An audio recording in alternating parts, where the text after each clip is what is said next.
The Story of Dr. Dolittle by Hugh Lofting. Read aloud by Samantha Dunn.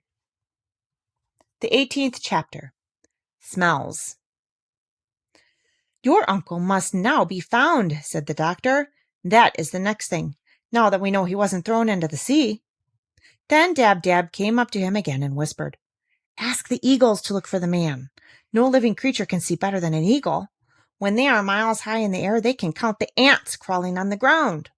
Ask the eagles." So the doctor sent one of the swallows off to get some eagles. And in about an hour, the little bird came back with 6 different kinds of eagles: a black eagle, a bald eagle, a fish eagle, a golden eagle, an eagle vulture, and a white-tailed sea eagle. Twice as high as the boy they were, each one of them, and they stood on the rail of the ship, like round-shouldered soldiers, all in a row, stern and still and stiff, while their great gleaming black eyes shot darting glances here and there and everywhere. Gub-Gub was scared of them and got behind a barrel. He said he felt as though those terrible eyes were looking right inside of him to see what he had stolen for lunch. And the doctor said to the eagles, "A man has been lost, a fisherman with red hair and an anchor marked on his arm. Would you be so kind as to see if you can find him for us? This boy is the man's nephew." Eagles do not talk very much, and all they answered in their husky voices was, "You may be sure that we will do our best for John Dolittle." Then they flew off, and Gub-Gub came out from behind his barrel to see them go. Up and up and up they went, higher and higher and higher still. Then, when the doctor could only just see them, they parted company and started going off all different ways, north, east, south, and west, looking like tiny grains of black sand creeping across the wide blue sky.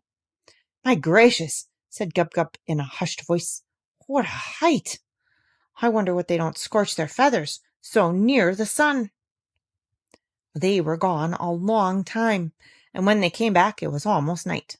And the eagles said to the doctor, "We have searched all the seas and all the countries and all the islands and all the cities and all the villages in this half of the world, but we have failed. In the main street of Gibraltar we saw 3 red hares lying in a wheelbarrow before a baker's door, but they were not the hairs of a man. They were the hairs out of a fur coat. Nowhere on land or water could we see any sign of this boy's uncle, and if we could not see him, then he is not to be seen. For John Dolittle, we have done our best."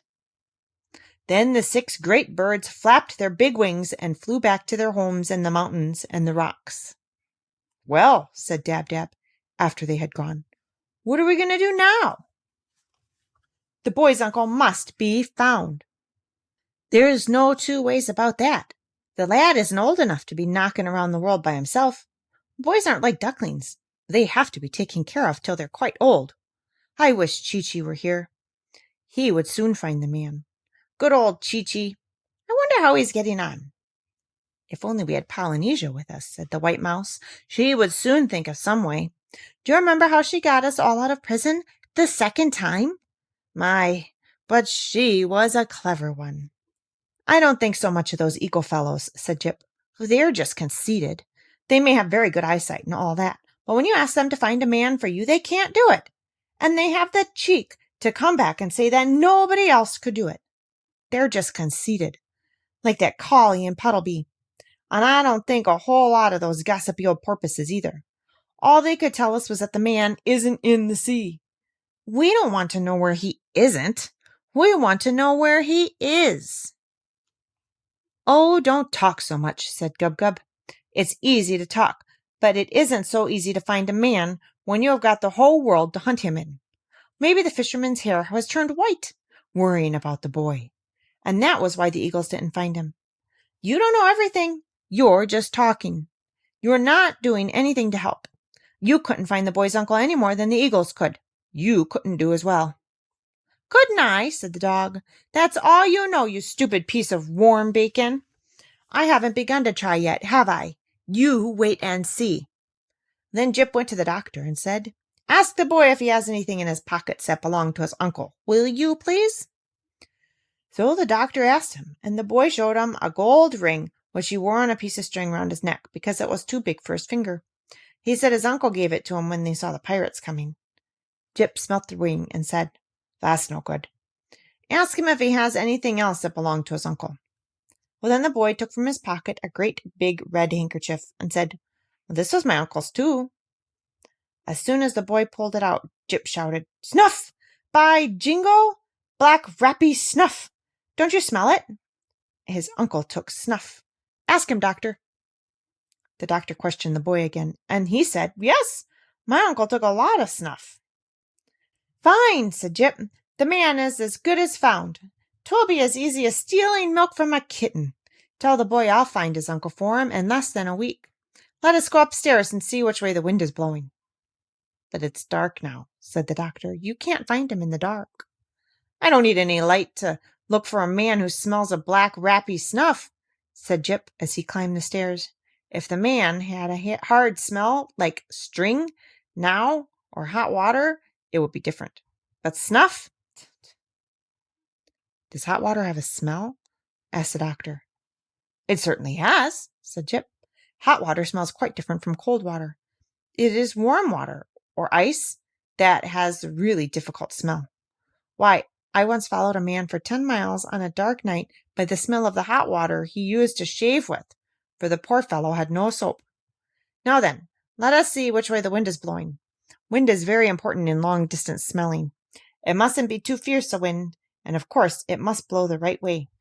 A nice, steady, damp breeze is the best of all. Ha! This wind is from the north." Then Jip went up to the front of the ship and smelt the wind, and started muttering to himself.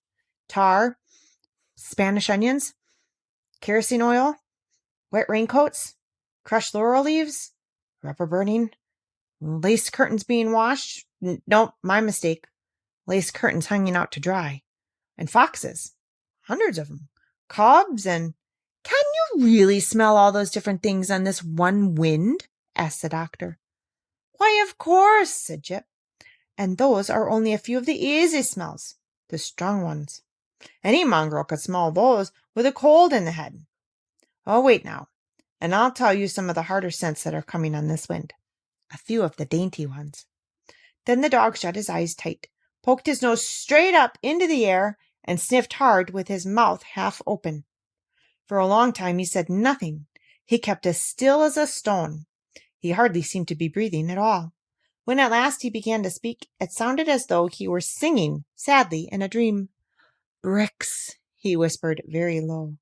"Old yellow bricks, crumbling, with age and a garden wall. The sweet breath of young cows standing in a mountain stream. The lead roof of a dovecote, or perhaps a granary, with the midday sun on it. Black kid gloves lying in a bureau drawer of a walnut wood. A dusty road with a horse's drinking trough beneath the sycamores. Little mushrooms bursting through the rotting leaves, and "Any parsnips?" asked Gub-Gub. "No," said Jip. "You always think of things to eat. No parsnips whatever. And no snuff. Plenty of pipes and cigarettes and a few cigars, but no snuff. We must wait till the wind changes to the south." "Yes, it's a poor wind, that," said Gub-Gub. "I think you're a fake, Jip. Who ever heard of finding a man in the middle of the ocean just by smell? I told you couldn't do it." "Look here," said Jip, getting really angry. "You're going to get a bite on the nose in a minute. You needn't think of that just because the doctor won't let us give you what you deserve, that you can be as cheeky as you like." "Stop quarreling," said the doctor. "Stop it. Life's too short. Tell me, Jip, where do you think those smells are coming from?" "From Devon and Wales, most of them," said Jip. "The wind is coming that way." "Well, well," said the doctor. "You know, that's really quite remarkable. Quite. I must make note of that for my new book. I wonder if you can train me to smell as well as that. But no, perhaps I'm better off the way I am. Enough is as good as a feast, they say. Let's go down to supper. I'm quite hungry." "So am I," said Gub-Gub.